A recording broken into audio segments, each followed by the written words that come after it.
Welcome to Hack the Entrepreneur, the show which reveals the fears, habits, and inner battles behind big-name entrepreneurs and those on their way to joining them. Now here is your host, John Naster. We've all heard about the 80-20 rule in business, right? Find that 20% that gives you the 80% of the results. These are our leverage points, and we can use them to grow our businesses in 2017. Snappa was built for us, entrepreneurs who want to stand out this year, but also want to harness the power of the 80-20. Snappa was built to be your 20%. Simple graphic design for entrepreneurs to stand out in their marketplace.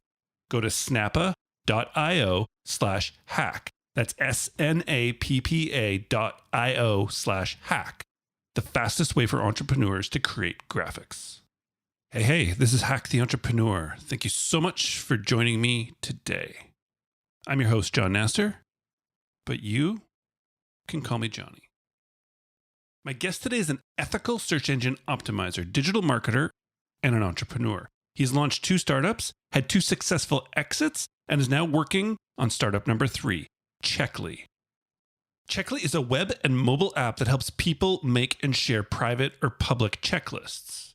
With over 275,000 checklists already made and 490,000 tasks completed, Checkli is gaining some serious traction fast and due to my guest's impressive SEO skills, which we will get into in this conversation.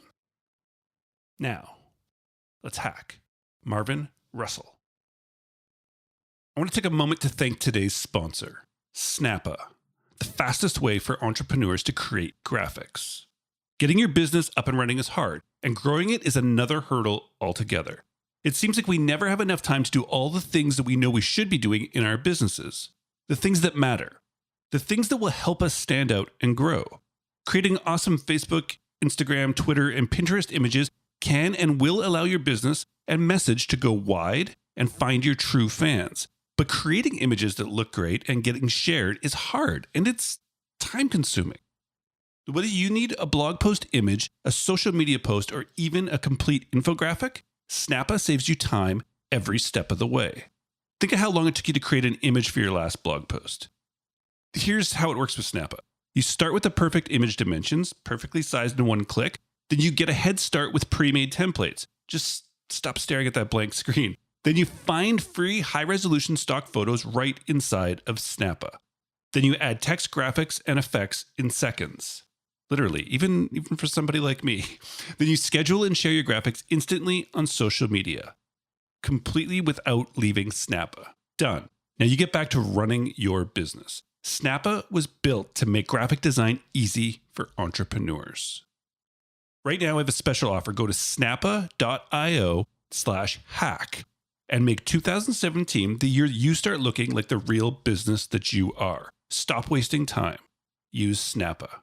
Go to snappa.io/hack and you'll get a 14-day free trial without even using a credit card. That's snappa.io/hack.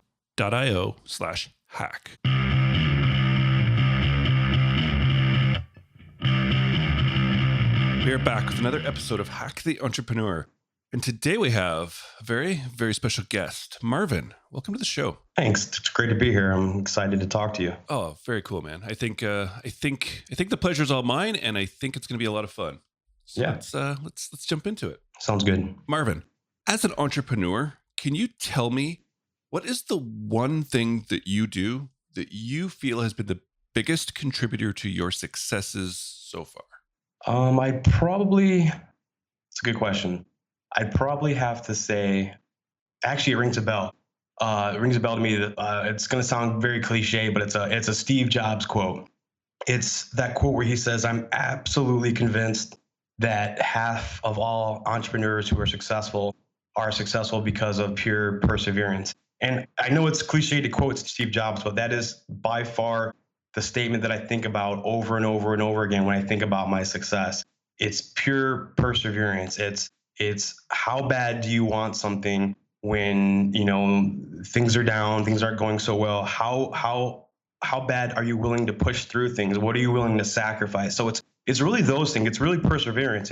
It's I'm willing to sacrifice and do whatever it takes, no matter how hard it gets, to accomplish my goals. And from what I've seen, not too many people are willing to do that. And once you're willing to do that, no matter what it takes or no matter what you have to sacrifice, that's really how I think I've become successful. And I've been able to do what I've been able to do is just pure perseverance.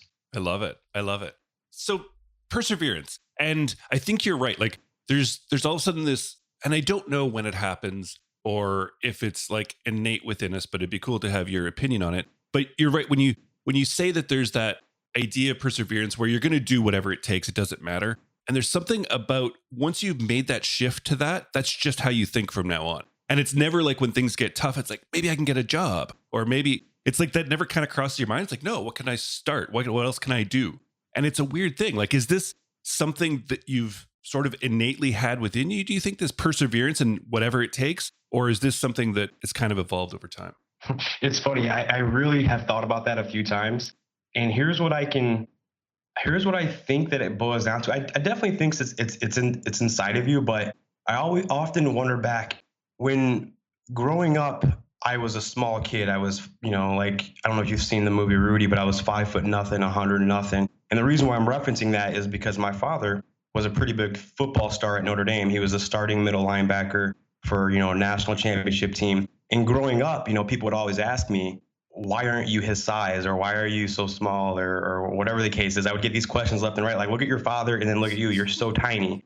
And what I was kind of bummed out growing up that I didn't get those natural big size, huge football skills that my father had. I just wasn't the same size as him. I didn't have that crazy animal instinct. But later on, I think in my late 20s, early 30s, I started to ask myself what you just asked me, where do I get this perseverance? And I think maybe that's the thing that I did get from my father. I got that perseverance. I got that no holds barred attitude. I got that never say die attitude. So on the one hand, I think that that's something that maybe I inherited from my father. Like when you're a linebacker for Notre Dame and you're on a championship team, I mean, you have to have laser focus. You have to be in the weight room. You have to never give up. You have to work harder than anybody else out there to get to that point.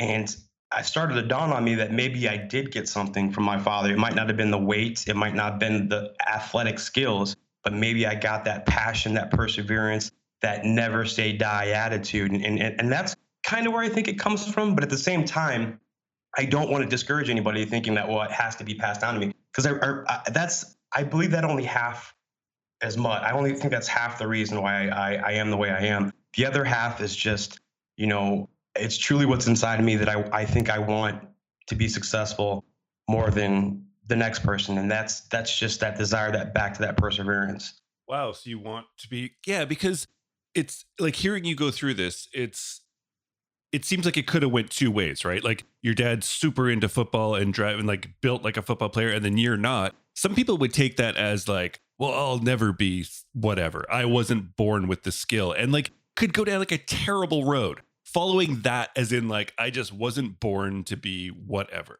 You know what I mean? But I love your mindset of it. It was just like, you just have to focus and like work harder. And that's what, to me, that's what it takes. And I love that. And I think so many people, somehow diverge at that point and maybe go the other direction than yours. So to say it's innate within you, I guess it is, but also it's just taking you just kicking ass yourself a lot. Yeah, I also believe, I'm a firm believer. I mean, I'm a firm, huge, insanely big believer in take responsibility and no excuses. Like I live and die by those two phrases. Like everybody on this planet, I believe, should take responsibility for themselves and never make excuses.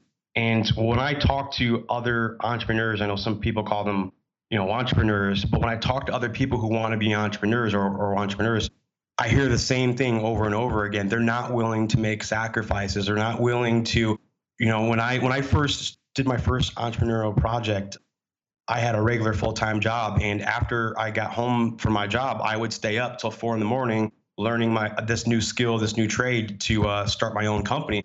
Every day I would stay up till 4 a.m. I did whatever it takes. I got 2 or 3 hours of sleep. I just wanted it that bad. And what most people I see from most people is they say they want it, but they don't want it bad enough. So the other mantra I live by is, how bad do you want it? literally almost got a tattoo of that one day when I was walking by a tattoo parlor, because I think about that phrase so much, is how bad do you want it? And that's really what it boils down to. And like I've talked to people and they say, yeah, I want to do this and I want to do that. And then I ask them like, well, are you willing to sacrifice? Are you willing to not buy a house at 28, 29 when all your friends are looking to be very successful with their houses, their wives and all that stuff? Are you willing to sacrifice all those things? Maybe even, be dirt poor for a few years, do whatever it takes to get to that next level of successful entrepreneurship. And the bottom line is most people aren't willing to do that. And once you know and understand the level of sacrifice you have to make, that's the first step, understanding that level of sacrifice. And that's what I learned, luckily, early on, is you just have to sacrifice. And when your friends are going out for beers, I was, at home on my computer reading everything I could about starting my first business. Oh man, I totally I totally lived this too. I think we all have. I spent 7 months for my first business to like working all day and then like put my kid to bed, who was tiny at the time, and then like work till 3 at night every single night for 7 months. And people are just like, what are you doing? What are you doing? But now it's funny because right before we started this conversation, you're like, oh, I'm going to Nashville for a month to live in an Airbnb with my wife and like work on all these things that you can do now that people are like, oh, you're so lucky. It's like, well, did you forget that time back then when I did what it took and you didn't? Yeah. It's funny how that works. Yeah, it reminds me of a quote. I know I'm full of quotes. It reminds me of a Samuel Goldwyn quote. I think it goes something like, the harder I work, the luckier I get. Yeah, luck comes to those who really, I think, go after it. Exactly. But can you take us back to this? Let's talk about this first business. So you said you had a full-time job and you came up with an idea for a business somehow. I'd like to hear that story. And then how long did it take you of working those nights till 4 a.m. until you not only launched the business and got it going, but then you could actually get rid of your full-time job? Yeah, absolutely. So I graduated college in, I think, 2003. And then I was one of the first 30 people at Career Builder. I mean, Career Builder was a job board, one of the new online digital job boards. It was up there competing with Monster. And that was really our goal, is to take down Monster and be a bigger, better version of Monster. Anyway, 6 months there, and I was, my first year out of college, 6 months into it, I had made more money than I've ever made. I was on the sales side of things. I think after about 6 months of working there, my last paycheck stub said $33,000 thus far year to date. So I was on pace to make 70 grand. Half of it was in commission. The other half was base salary. So I was super happy. I was first year out of college, never made any money in my life. But at the same time, they were doing things. And that's a great company. It was voted one of the best companies to work at in 2003, 2004. So it was a great company, don't get me wrong. But some of the things that we had to do, like be at work at 7 a.m. And sometimes if you left at like 5 p.m. right on the nose, they would take note of that and you would be penalized or spoken about by the managers and you'd kind of be pushed out. I saw friends being pushed out that left at 5 o'clock every day. So you had to be there at 7 a.m. And if you left anytime before 7 p.m., so you had to be there around, 10 or 12 hours to really make it. If you weren't putting in that much time, you just weren't you're going to be pushed out of the company. And I started to think about it in my months that I was there. And I told myself, I can't do this for another 45 years. There's just no way. I'm not waking up at 5 a.m. every day, getting to work by 7 a.m., working my butt off, and then being afraid to leave before 7 p.m. because I'm afraid of what my boss thinks. Even though, at the time I was probably one of the top salespeople, I was one of the top producers. My numbers were all above everybody else, but that didn't matter. I wasn't being judged only by productivity. I was also being judged by how long my butt was in the seat, which I hated. I absolutely hate, and I hate to this day. I don't judge any of my employees by how long they sit in their seat or sit at their cubicle or whatever the case is. I judge them by productivity, and that's the opposite of what was happening at Career Builder. So anyway, while I was there, this is 2003, 2004, I had dabbled in web design and SEO and digital marketing in college. And here's actually an interesting story. I remember a friend of a friend came over and we were having some beers. This was halfway through the 6-month period I was at Career Builder. And he mentioned to me that he was building a website for a band, building a website for somebody else, and anyway, he had started a small business and he was building all these websites for people. And this guy was kind of a goofball, kind of not the smartest guy in the room. But I looked at him and I was like, if this guy can do that, I've built a few websites for family and stuff like that in college. If this guy can do it, I can do that. And one thing I learned that moment was that entrepreneurship is super contagious, right? I heard this guy talking about building websites on his own, not really going to work every day. And I was hooked. So I started reading more about it, what it took to create an LLC in Illinois. It was super easy. Anybody can just Google what it takes to open an LLC. Then I started, and literally we started to, me and my roommate at the time, who turned out to be my business partner, we started just calling people in the phone book that didn't have web addresses next to their address. And this is the era of phone books, obviously 2003, 2004. And I think literally the first person we called said, yep, sure, we need a website. Yeah, you want to build this one? Stop by. Well, let's talk about it. And we sold that. I think it was an attorney here in Chicago. And from then on out, we figured out that action was really just the most important thing is taking that initial action. We just opened up the phone book and started calling, and it worked. And then, I don't know, within a couple of years, well, let me back up just a moment. I quit my job a couple of months later, went from making what I was probably going to make was about 70 grand. The next year, my first year building websites and things like that, I made 15 grand. So I went from 70 to 15.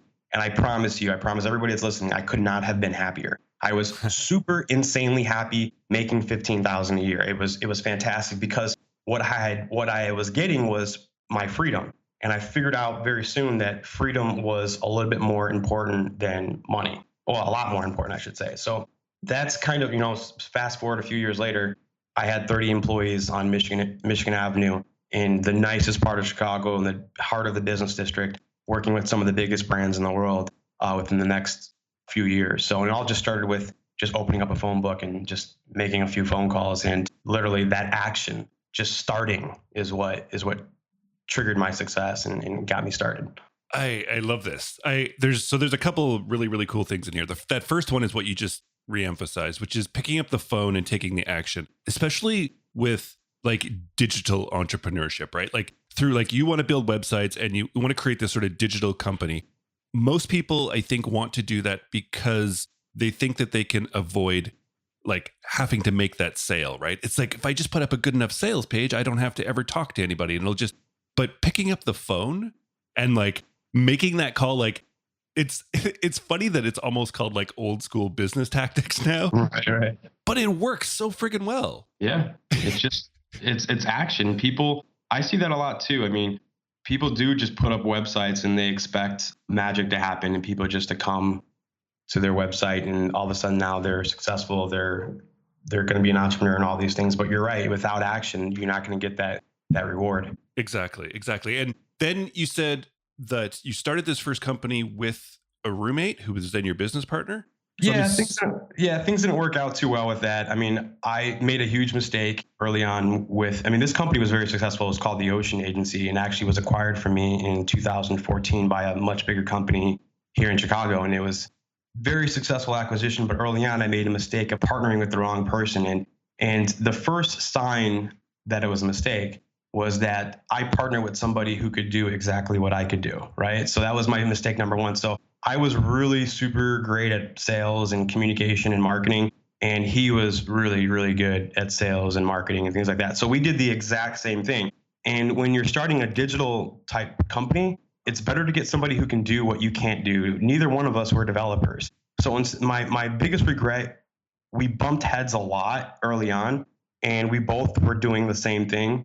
What I would have done differently, I'm not knocking this person as a person, but what I've done differently is partnered with a tech person who was a little bit more tech savvy than I was and could do the tech things that I couldn't do, which later on for my second startup that I built, that's exactly what I did. So I learned from my first mistake, always partner with somebody you can't do. It's easy to just get your buddy involved and say, hey, do you want to partner on this project and take some of the workload off me? But really what you should be thinking of is, can that person that I'm partnering with do something that I can't do, and can they bring that to the table, and can we be successful like that? Yeah, I love it. And that's totally true. Like having the partner who's this, but also it was action, right? Like that was your roommate, and it was just like, it's rather than overthinking it, and you can look back and be like, well, I could have done that better. But I mean, it ended up as a successful acquisition. It got you started and moving in the right direction.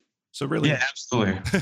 so Yeah. really, I mean, it's the next time you just knew not to do that again. So then your next company was, It was my side auditor. So really so I was running this agency and I had, a team full of employees, but what I figured out quickly, well, I don't know, quickly, after a few years was that some of the same traps that I was avoiding in corporate America, I was creating for myself at the Ocean Agency, right? So I have an agency, I have, a bunch of employees, I have a ton of business all around the country and in some other parts of the world. And I had to be there early and stay there late, and I had to be involved in a lot of different aspects of the business to make sure the business was running right. So I had entrapped myself and created the same type of jail cell that I was trying to avoid in corporate America. So again, I found myself kind of unhappy. I was making a ton of money. I had take whatever days off I wanted. I have to be there every day, but I was there every day because I was the best one at closing business deals. I was the best one at making these type of decisions. I was kind of poor at delegating responsibility, and I was, I'm still kind of a control freak, and I'm worried that things wouldn't go well unless I was there. So again, I found myself trapped in this entity that I didn't want to be in. So my side auditor came about where I noticed a major gap, a major problem, a major piece of software that was missing in my agency that I needed. And that was a website auditing software that I could install on my website. So when people came to our agency's website, I wanted them not to just rely on our contact form, but also be able to use a free website analysis tool where they could just pop in their website address, pop in a keyword they're trying to rank for, or something like that, hit scan in 30 seconds, they would get a big audit. So we built that, put it on our website, and we required that the people who use it put in their name, email, and phone number, and they got an awesome, amazing audit within 30 seconds. Well, we went from getting 1 or 2 leads a week to like 20 or 30 a day, right? So it was insane how many people were using this free audit tool. So we were like, all right, we have something here. So fast forward about a year later, we had built this piece of software on its own website address, its own app. And then we allowed other agencies to white label it and embed it on their website. So what we did was we created an interactive piece of content that agencies all around the world, we were in 20 different countries, agencies all around the world could literally and just copy and paste and embed on their website. And therefore, they wouldn't have to rely on their contact form when people went to their website. People would go to their website and say, oh, okay, we're at XYZ agency in Sydney, Australia, and I can either fill out their contact form, which most people don't do, or I can use this really cool, awesome website analysis tool. And we had our members, our agencies all around the world, go from 2 or 3% max conversion rates to like 20%. I mean, they were getting so many leads that it was just unbelievable because we gave people something in exchange for their contact information. And that really just took off. And just this past summer, a big firm came along and acquired it. It was, 20 different languages around the world. We blew up. It was amazing. Super fun, super great experience. And then, like I said, it was startup number 2 that got acquired. That's awesome. I love it. So it didn't start out as a business. It started out as like a customer sort of acquisition tool or lead generation tool. Exactly. And then once it takes off, you're like, well, there it is. Like it's right in front of you. Like we have to just actually make this its own thing. And now that's 2 acquisitions. And now you have another business. Yeah, this is like probably when most entrepreneurs say, oh, this is my baby. Well, this one is my baby. I hesitate to say that because you don't want to be attached to it. But this one is my passion. This is one that I've loved for a long time. It's something personal to me. It's what you mentioned earlier. It's checkli.com. And really what it is, it started off as just simple checklist software application online. That's really all it started off as. For as long as I can remember, I've had severe ADHD. And it's hard for me to focus and it's hard for me to remember things. And even if you don't have ADHD, the human brain just isn't built to remember more than 4 or 5 items at a time. That's why when you go to the grocery store, you forget milk. You knew you were going there for it. You picked up 4 or 5 other things, but you forgot the main thing that you came for. And it's just because 99% of, unless you're a savant, right? 99% of people just simply forget more than 4 or 5 items at a time.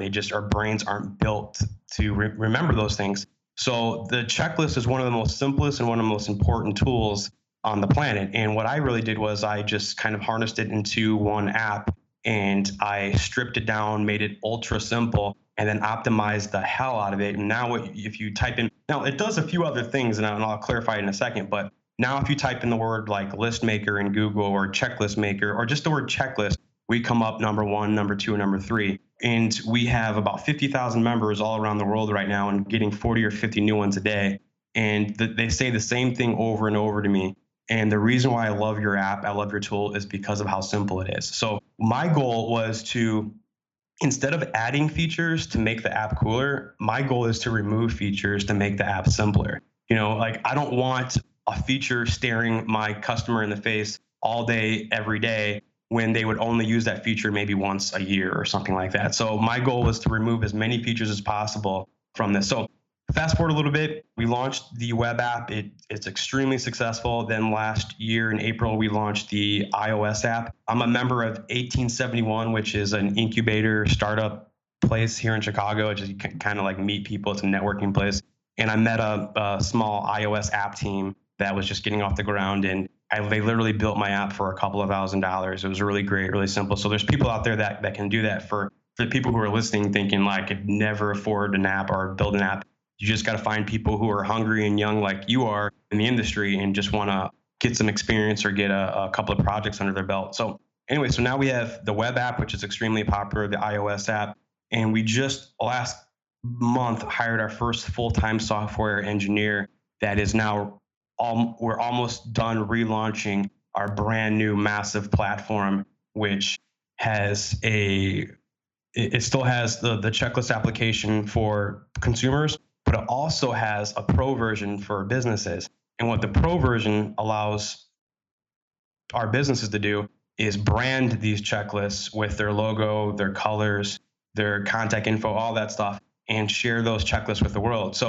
So think of a medium, but for checklists, right? So you can go to Checkli, you can either, find a checklist or you can create a checklist. And if you're a business, you can brand that checklist, hit the share button and share it with the world. I think the best example was a guy from Oregon that worked at a tourist company in Oregon said, wait, you mean that I can create checklists about different places and different things to do in Oregon, add our Visit Oregon branding all over it, and then share them on Facebook, share it on Twitter, and that's exactly what you can do. So for people, it's a really easy way to stay organized. For businesses, it's a super simple way to create content and share that content in the form of a checklist with the world. I love it. So you just hired a full-time developer. So we know how you created the iOS app. When you came up with an idea for checklists, and I agree that they're super important, but what was the process like of your thoughts of, first of all, how am I going to get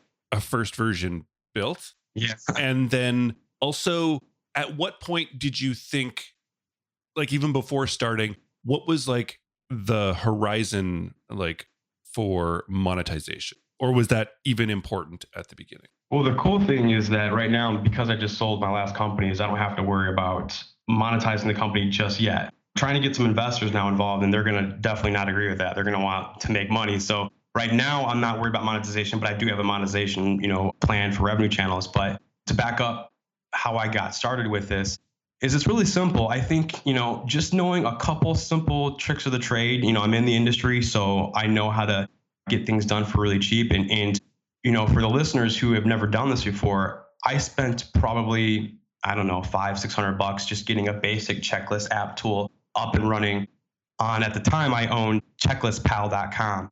And then I moved over to Checkli when I bought that domain. It's just a domain that just popped up and I found it and I bought it. But anyway, it was really checklistpal.com. But at the time I went on elance.com, which is now called upwork.com, UPWORK. And really all Upwork is, for people who aren't familiar with it, it's a way to connect with freelancers all around the world. And a lot of these freelancers are in India, are in Pakistan, are in China, are in Russia. And the cost of living for those guys are a lot cheaper than it is here in the United States. And they, for $10 or $15 an hour, I had them develop this project for me, this checklist pal for me. And if I would have had it developed here in the United States, I would have been paying $150 to $200 an hour, and I would have had a minimum fee of like $10,000 per month. So you just literally, you can do anything on the web and find anybody on the web and you connect with anybody on the web. And literally, I remember I had it, I think it was Pakistan. literally you just go to upwork.com, you create an ad, it'll take you 5 minutes, it's totally free to use, and 100 people will respond to you saying, yep, I can build that for you, I can build that for you. And really that's it. That's how I got started. I didn't spend tens of thousands of dollars. I spent a few $100. And once it was up and running and I was able to use it and it was fun to use, a few people found it and they started using it. And then I decided to put a little bit more money into it. And that's kind of where I'm at today. Is it's going into its kind of its third version, which is now I'm finally at the point where I'm confident that I want to put a little bit more nice size amount of money and pay a software engineer to do it the right way and see if we can monetize this thing and generate revenue from it. Yeah, I love it. And what right now is like your number one customer acquisition channel? Probably easily Google. The thing, remember when I told you earlier that I was staying up till 4 a.m. every single night studying? I was doing my homework. I was figuring out how to get to the top of search engines. That's all I cared about. That's literally, one of our biggest sellers at the Ocean Sea was SEO. And I got to be specific. I only do ethical SEO. I don't do any black hat stuff. I'm not into that stuff.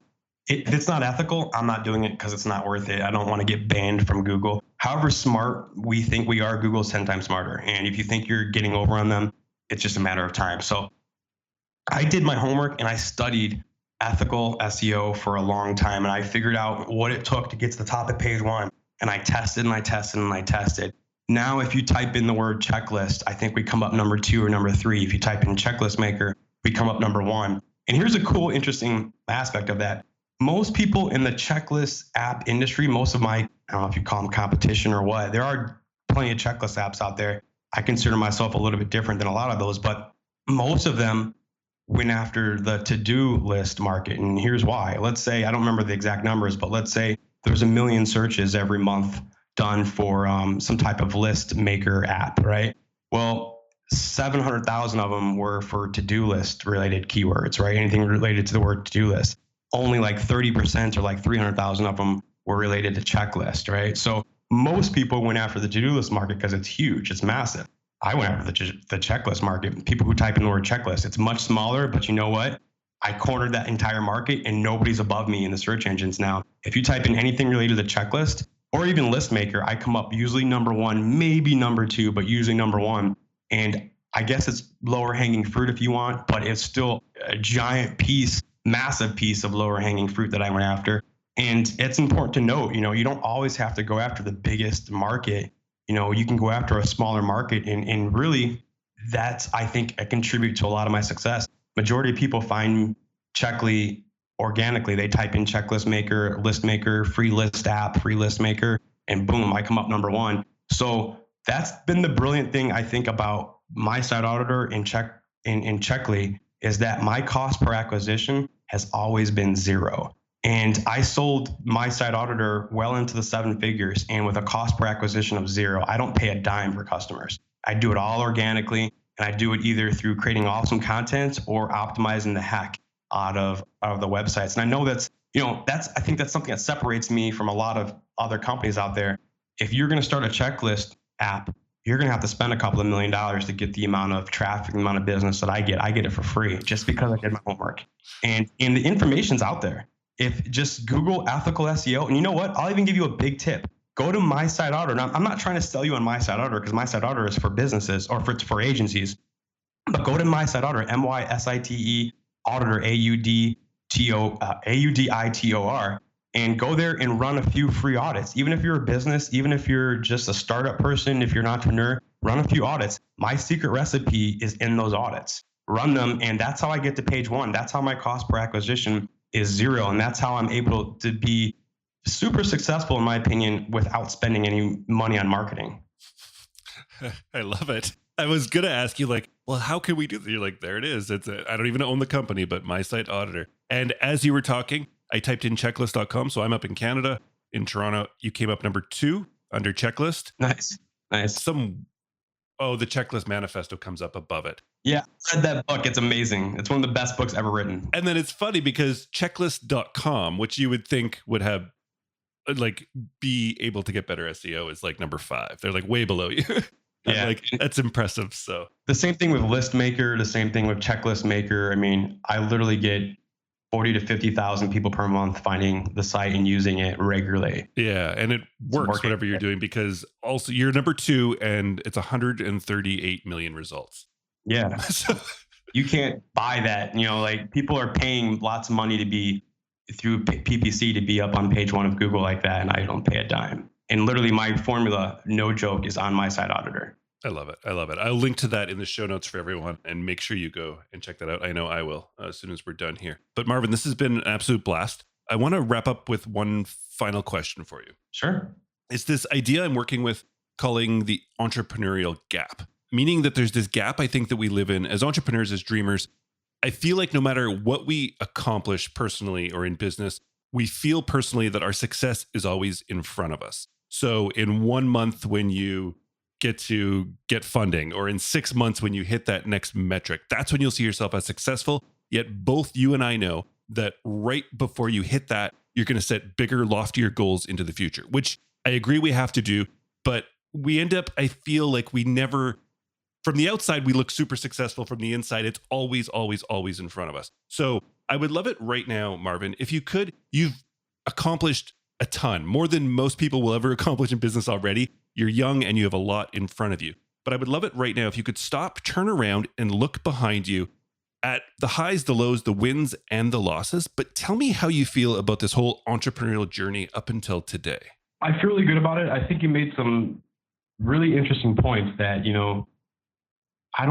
one thing that scares me is that I don't know if I'll ever be satisfied or I'll ever be happy. As soon as I hit a threshold that I was dying to hit 5 years ago, I'm already setting new goals and new thresholds to accomplish and achieve. So that's one thing that scares me. But just knowing that and understanding that and acknowledging that is really half the battle. I know that exists. I know that I'm always setting higher goals for me in redefining success for myself, left or right. And that's important, because if I didn't know that, I could get lost or be unhappy, or, there's a lot of entrepreneurs even successful ones, that suffer from depression because nothing's ever good enough. We're all perfectionists by nature, and there's no such thing as perfect.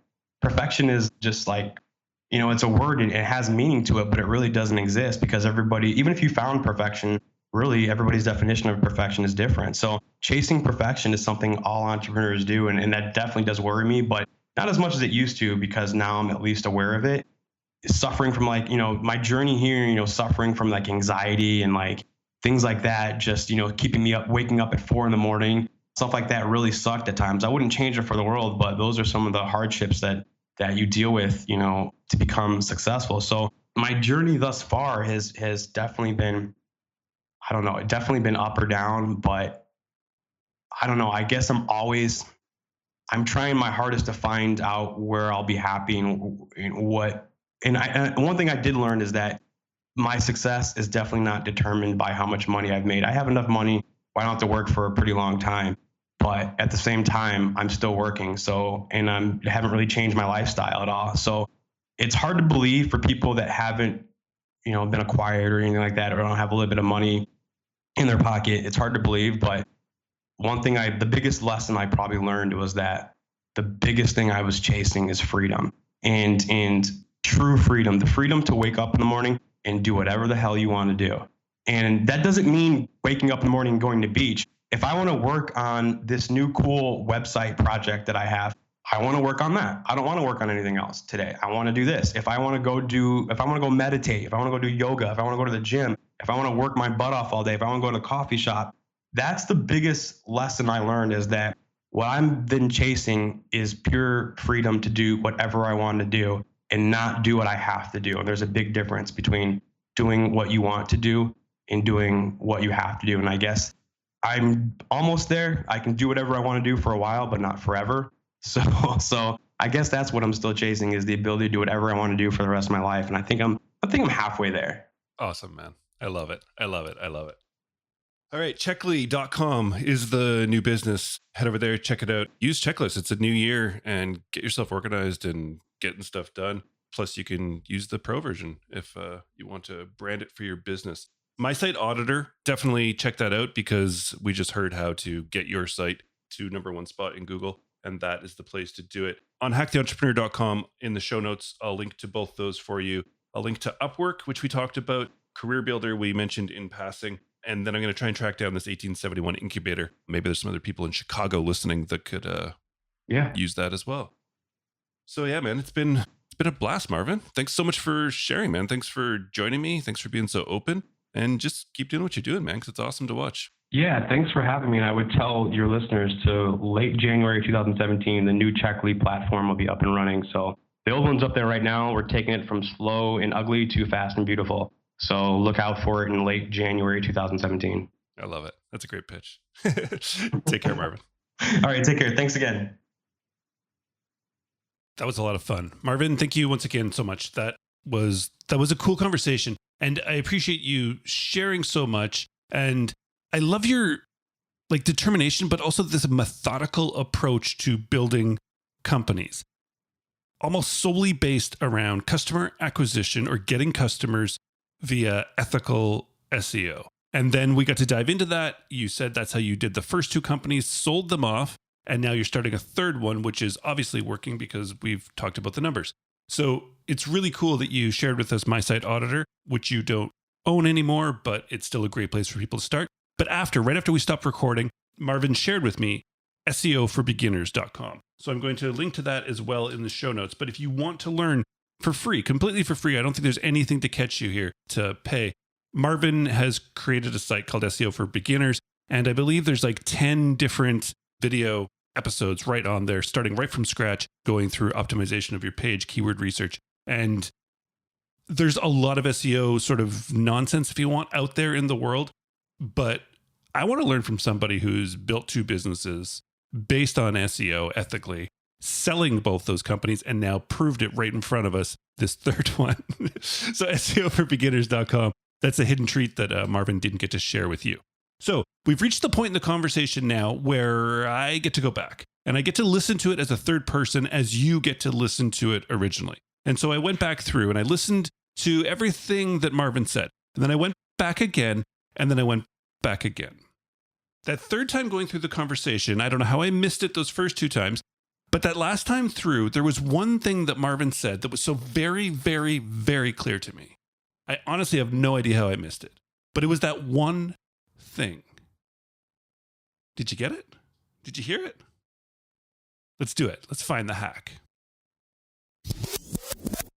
I'm a firm, huge, insanely big believer in take responsibility and no excuses. I live and die by those two phrases. Everybody on this planet, I believe, should take responsibility for themselves and never make excuses.